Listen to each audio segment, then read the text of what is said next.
Just recently, I sat down and watched the 2024 Netflix thriller Carry On. The movie stars Taron Edgerton as an underachieving TSA agent who's forced to allow a dangerous bag through a checkpoint. Jason Bateman assumes the role of the villain, known as the Traveler. Surely something different for Bateman. Overall, I thought the movie was a solid thriller. It's no Die Hard by any means, but it's surely good, and something we needed this holiday season.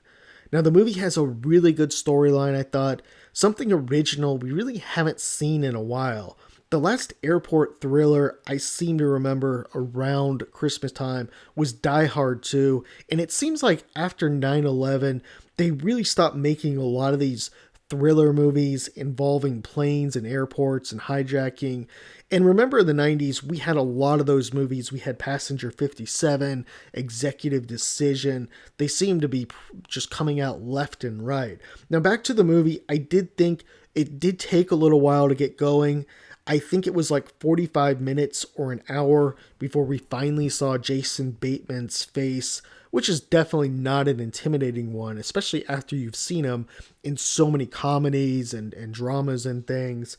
I was a bit worried early on in the movie that the movie would just all be talking over the earpiece between Taron Edgerton and Jason Bateman, but that definitely did not happen, and we were treated to some great action scenes and also some unique challenges that Ethan had to overcome. The movie had a really good supporting cast too. You know, you had Hank from Breaking Bad on there as well. I can't remember the actor's name, but he was the head TSA agent, or in charge of the TSA agents. He was really good.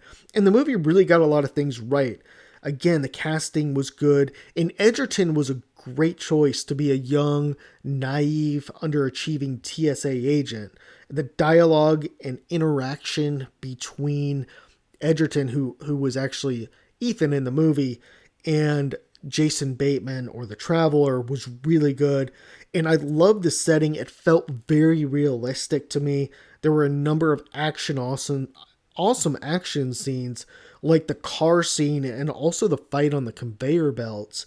Now, two things I do have to call out in this movie is one, Jason Bateman. I just don't see him really as the bad guy, and that could be me just watching him in so many films. He played it okay. I mean, he's definitely a good actor, but just being that intimidating guy who you're scared of, the terrorist.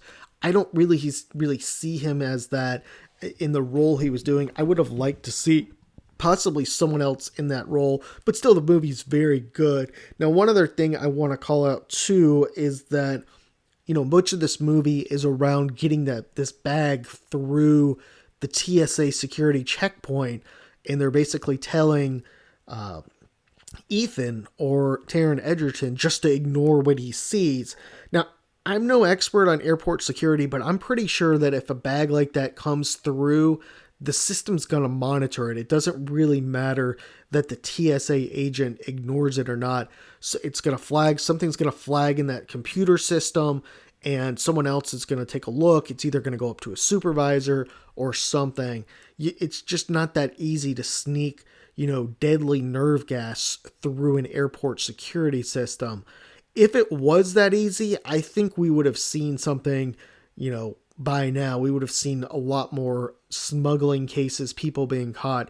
But I'm definitely almost positive, and if you know, write in the comments, that if you were to smuggle something like that through a system like that, it's going to get flagged, it's going to go up the chain, and it really doesn't matter what Taron Edgerton does or Ethan does, even if he ignores it. Because if that was the case, we probably would have seen something, we'd probably see TSA agents getting busted from time to time trying to let things through. Anyhow, let me know your thoughts. I thought this was a really excellent action Christmas movie, and I enjoyed it. Thanks.